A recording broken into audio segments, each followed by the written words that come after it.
I'm Jessica Stutzman, and welcome back to the Millcreek Government Channel. The Lake Erie Arboretum at Frontier Park, better known as LEAF, can be found nestled between the quaint corridors of West 6th Street and West 8th Street. For those that don't know, an arboretum is a botanical garden devoted to trees, and that is what you will find here at this public park. Joining our show today to highlight LEAF's amazing educational programs, fun events, and park facility is Catherine Taves, Program Director for the organization. Thank you so much for joining us today. Thank you for having me. Well, LEAF, like I said, has really grown and expanded over the years. I love going to the park, attending your events, festivals. You guys have a lot of new educational programming for families, which I think is fantastic. It's always a lot of fun. So before we talk about everything you guys are planning for the summer, fall, and winter, why don't we talk about where LEAF has come and the history that has really turned this park into what it is? Yeah, so this is actually our 20th birthday year. And so back in 1998, our founders are Dan and Kathy Dahlkemper. And so they actually visited an arboretum in Youngstown, Ohio, and they thought it was really beautiful. And they said, you know, if Youngstown has this, why can't Erie have something like this? And so that was kind of what started the process of them looking for community support and linking up with other organizations. And they chose Frontier Park because it's nicely centrally located, but it also has some really interesting environmental features because it has all these very varied types of soil. So there's, you know, really sandy soil and then very moist soil, and they could experiment with their tree plantings. So yes, it's our 20th birthday, and we work in partnership. We call ourselves the City of Erie's and Frontier Park's nonprofit partner. So we do what we can to help keep Frontier Park beautiful, working in partnership with the city. Mm-hmm. And I was kind of excited to look up the definition of an arboretum and really, you know, find out. I keep, you know, seeing on your website that, you know, it's a tree museum, and that's such a good way to, like I said, a botanical garden of trees or a tree museum. That's really what you guys are. Yeah, so we've planted over 1,000 trees, and there's all different varieties, and it definitely is where it's a really cool experiment for the arborists and other people who are involved to see which types of trees can survive in Erie, which ones really flourish. Mm-hmm. We have some crabapple trees that just don't bear fruit, but they still look really pretty. So yeah, it's really neat, and there's lots that you can talk about with kids and on walking tours. Mm-hmm. And it's a large park, so you do have a lot of room to expand and grow. Mm-hmm. And you said that you did plant over, you said 1,000 trees in the park. What other improvements have been made over the last 20 years? Well, there's been new pathways. So there's pathways all around the park now, so you can walk in any route that you choose through the park. And there's we've installed bridges. We've done over $2 million in improvements to the park between the bridges, the pathways.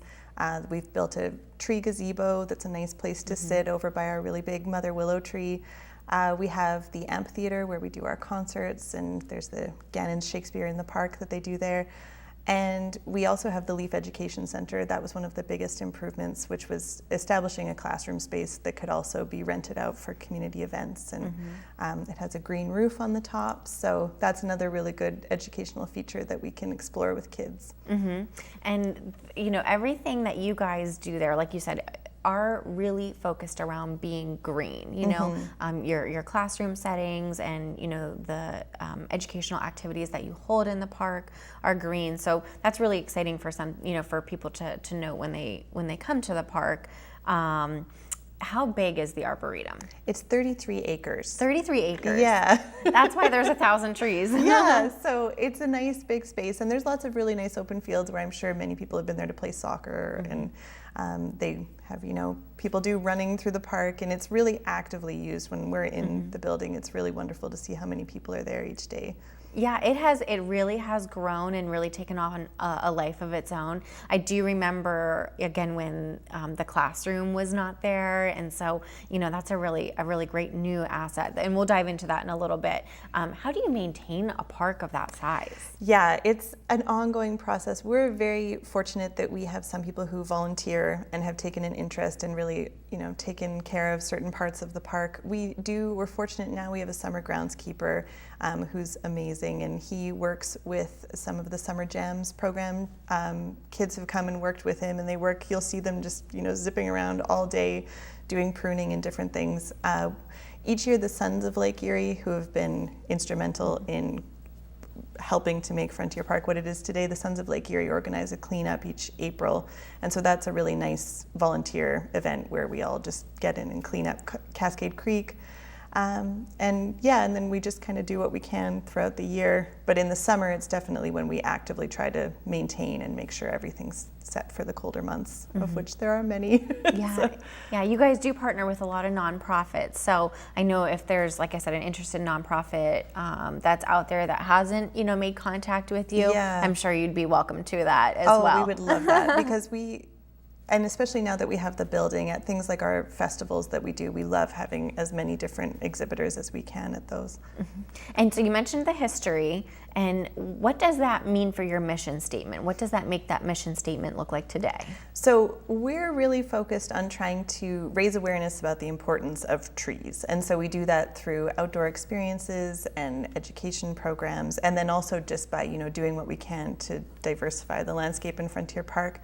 At this point, with all the improvements that have been made, and we try to be respectful of the people who use the park, people really like that it's peaceful and it's this beautiful place to go to. So that's why we're not really focused on making more modifications to the park, and that's what's naturally led to more of the focus on education programs and raising awareness. Yeah, and you guys are nestled in this really nice neighborhood, really quaint neighborhood, like I said, between West 6th Street and West 8th Street. You've got some great local businesses there on the south side, wonderful neighbors to your north side. Yeah. So, really, really fortunate in, like I said, I'm sure the pull you have from the local community.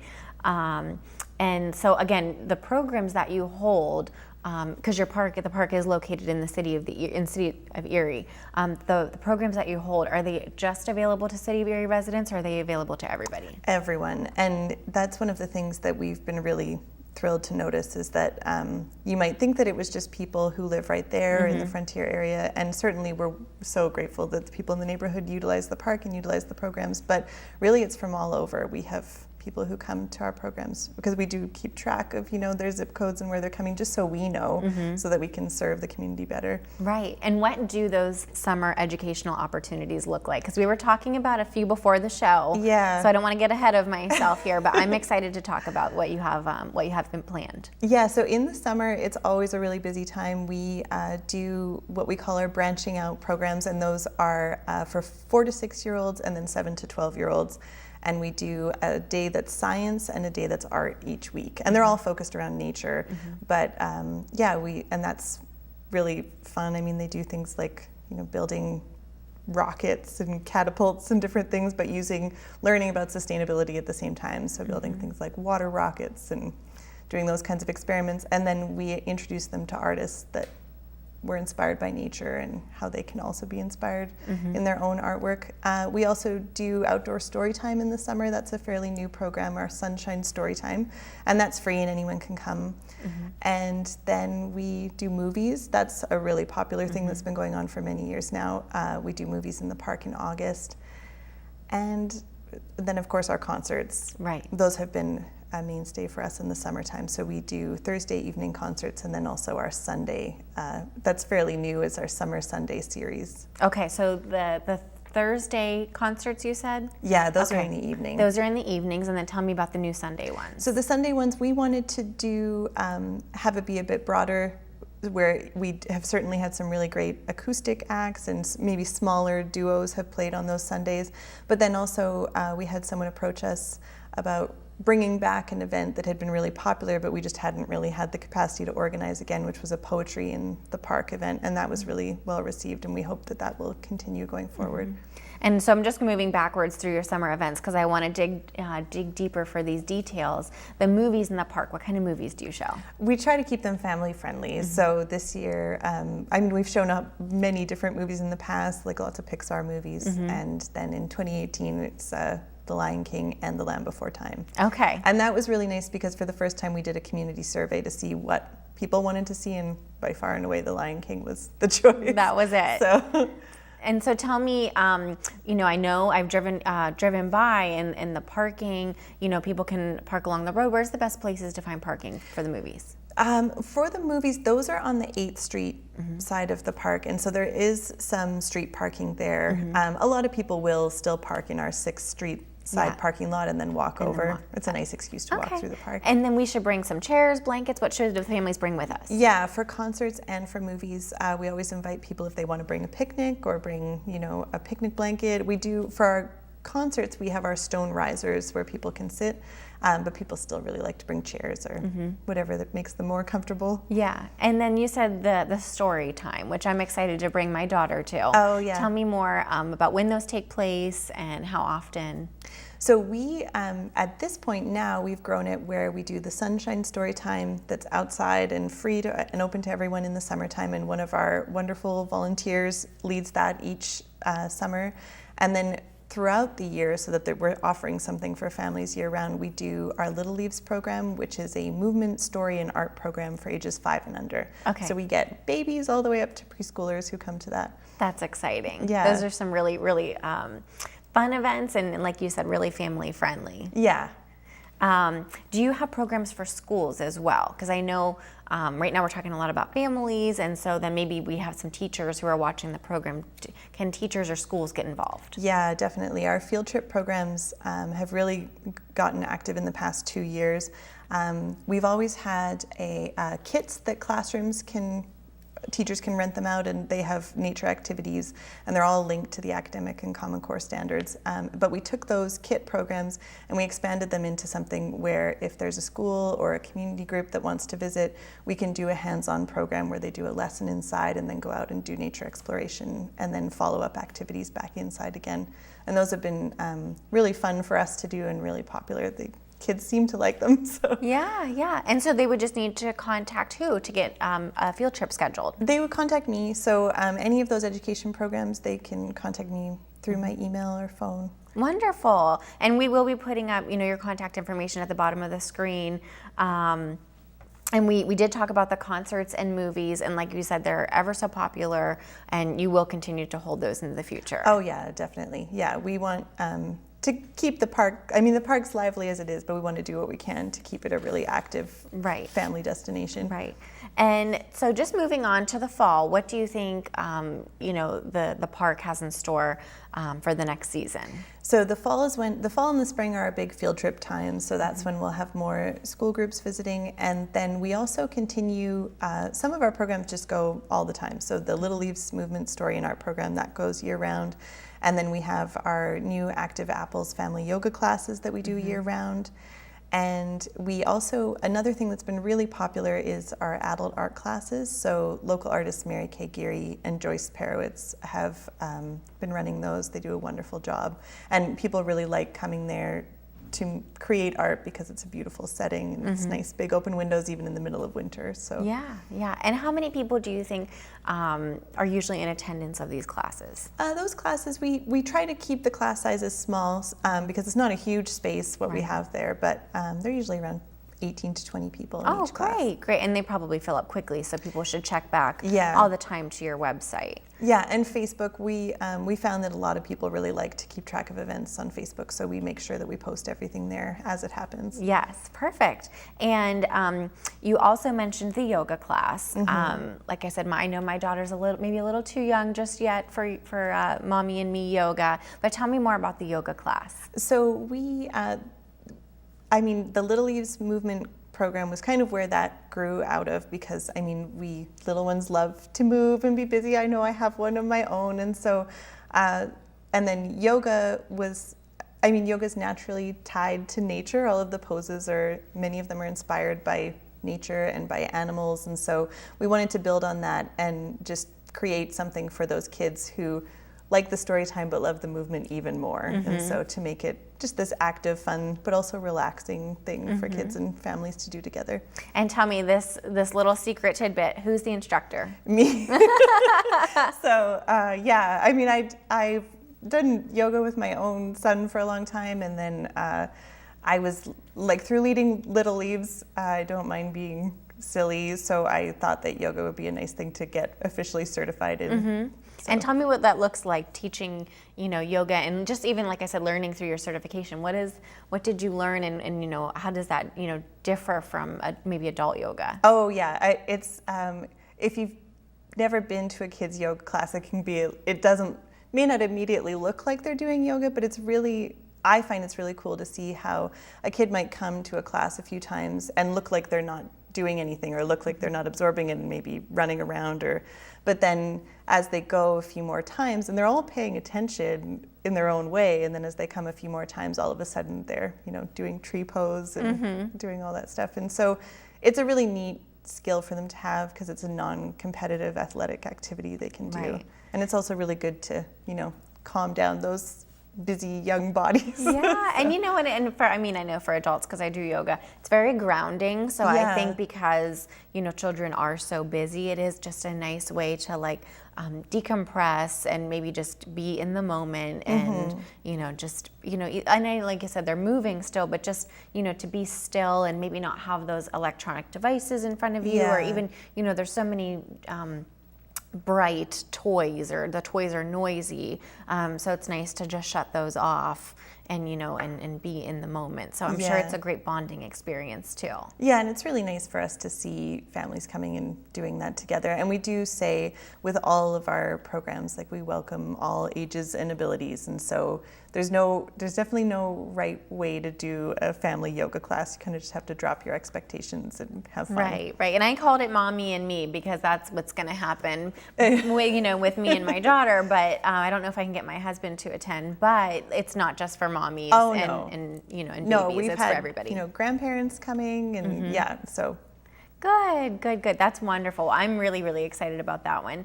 And what do you have going on this winter? Because I'm looking, and I don't want to forget to mention the pictures behind us, but we've got some really fun winter activities that I remember Frontier Park and Leaf, for the sled riding and things like that. So what kind of winter activities do you have? Yeah, so Frontier Park is definitely famous for its sledding hill. And so in the autumn, we do our Leaf Festival. And that's something that has been happening for all the 20 years that Leaf has been around. And that's definitely a nature education festival, and we invite local exhibitors from other organizations to just help raise awareness in a fun way about education, nature, and sustainability. But our Winterfest, which we hold in February, that's more focused on just being outside during a difficult month in Erie and having fun. And so we have an amazing ice sculptor who comes, and he creates something new and amazing each year, like a slide or a bowling alley out of ice. And then the Sons of Lake Erie are always there teaching kids how to do ice fishing. And so that's definitely something where and there's sled rides, all that kind of stuff. And tell me again, before, I don't want to skip over it, because like you said, it's one of your biggest events, the Fall Festival. Tell me, what month does that usually take place in? In September. In September. So it's kind of how we end our really busy summer and then transition into fall. And we also have our big Arboretum fundraiser that we do at the end of the summer each year. That's we do one fundraiser a year. We try to focus, because we're not really, the other thing people don't really know too is that we're a very small group of people. So. And how many employees do you guys have? We have 3 part-time employees. And you guys do all of this? Yeah. Well, with volunteers, and that's why volunteers are so crucial to us. But yeah, so we do our best. Yeah. And tell me more about that big fundraiser this year. So this, because it's our birthday, our 20th birthday, it's always our Arboretum party in the park, and this year it's our birthday party in the park. And so it's going to be it's a 21 plus event, because we have really wonderful food and drinks from local restaurants and chefs. But it's going to be a birthday party for grown-ups. So there'll be balloons and lots of entertainment. Eric Brewer last year and this year has pulled together some really amazing musicians to perform for this kind of one night only experience. It's really great. And we have fireworks. Gibson Fireworks does a really fantastic fireworks show at the end each year. That's incredible. And when is this going to take place? So it's always at the end of August. This year it's August 25th. Okay, so our viewers definitely have time to, like I said, get on your website, get on your Facebook page, And again, check out photos from past events, Yeah. because that's what I did with the family yoga classes. Oh, and yeah. I just loved the photos. They were so cute. So, but like I said, that's not the only thing we should focus on. But get on, look at past events. So much fun. You have such a good crowd that attends, and such good numbers. I don't want people to miss this fundraiser and this just really fun event that you guys hold. Yeah, it's really fun. I mean, I went before I was involved with LEAF, and I was it was such a fun night, and I've enjoyed going ever since. And what's the cost for the fundraiser this year? So it's $90 in advance, and then $100 as we get closer. Okay. And that really is, it's a fundraiser. Just we really do try to do it once a year, so we're not asking over and over again. Sure. And tell me, when you contribute to the fundraiser, or in other ways, how does that go back into LEAF's programming and events and maintenance? Yeah, so we rely a lot on, we're a nonprofit, and so we work with the city, but our mission is definitely, we're focused on, we have to raise funds, and that's something that we have to do just to keep the operation going, and also to make sure that we keep up our responsibilities of taking care of what's been established in Frontier Park. So we rely a lot on that fundraiser, and then also the people who choose to become members. That's one of the most meaningful ways you can contribute to LEAF and contribute to Frontier Park and keep it beautiful. But then we also rent out the LEAF Education Center. That's been our primary income stream, actually, because it's something, when the education center was built, it was built with that purpose, so that it could be a space that people could use for bridal showers and birthday parties. And yes, I did see a friend of mine on Facebook posted her daughter's first birthday party on it. Oh, it's very popular for first birthdays. Oh my gosh, so cute. Like I said, just a great facility, like you said, to rent out. And does it book well in advance? Yes, very far. But it's ideally located because, if you're an adult, you can go walking afterwards, but people like it a lot for parties for kids because they can just go straight out onto the playground. Yeah. In the winter, people have sled riding parties. That's adorable. Such a good idea. You're just giving me a lot to think about here, a lot to take home. And we mentioned volunteers, but I do want to mention them one more time, how important they are to you, what kind of activities that your volunteers normally do for you, and how somebody would, reach out and say, I want to be a volunteer. Yeah, one of the volunteer teams that we rely on the most is our education volunteers, and some of them are retired teachers who have been an incredible resource for me in improving our programs and making sure that we're meeting the curriculum that the schools are looking for. But it's definitely not a requirement to be a retired teacher to be an education volunteer with us. We have people from the community, and those volunteers, we value them so much because they really are what keeps our programs going, because we wouldn't be able to have those big groups if it was just me. So that's been really a great thing for us. But if you're more focused on nature, we welcome volunteers who are interested in helping with, maintenance and pruning and those kinds of things too. Right. That's fantastic. And who would they reach out to for volunteer opportunities? So if they're interested in the education programs, helping out with those, they can contact me, or if they wanted to help out outside and help to maintain the facilities, then that is something that you could reach through our general line to our executive director, Vern. Okay, and how many volunteers do you think it takes to make all of your programs and events happen? Oh, that's a good question. I would say around like 50 to 100, but we are constantly looking for more volunteers because we have this, especially with the education programs, we have a small group of people who work super hard, but they're doing a lot, so it'd be wonderful to expand that a bit. Wonderful. Well, folks, I want to get out your contact information here so our viewers, again, if they are interested, I know they're going to be interested in attending your events and hopefully becoming a volunteer for you. How would they, again, find LEAF on the website and on Facebook? Yeah, so our website is leaferie.org, so leaferie.org. We're really active on Facebook. That's a really good way to contact us if you want to send us a Facebook message, or through email, you can direct it to info@leaferie.org. Wonderful. Well, Catherine, thank you so much for joining us today. I know our time is wrapping up here and we've really just skimmed the surface. Are there any last thoughts you wanted to leave our viewers with today? I think we just want to thank the community for their support. I mean, it's really, it's wonderful for us to meet people walking their dogs or coming to the park with their children, just going in the creek or exploring, climbing a tree. We really do, we value the energy in the park, and it's wonderful to be a part of that. So thanks to everyone for keeping Frontier Park a vibrant place to be. Thank you so much. Thanks for coming on the show. Thanks for having me. Folks, again, the Frontier Park and the LEAF organization has done so much for the community. They provide a lot of great events. Like I said, the movies in the park. My personal favorite right now is the yoga, if you haven't heard me say that a few times. But really check out their website, their Facebook page, their past photos. I think there is really something for everyone here, and just a really family-friendly atmosphere at the park. So thanks for tuning in to the Millcreek Government Channel, and until next time, have a great day.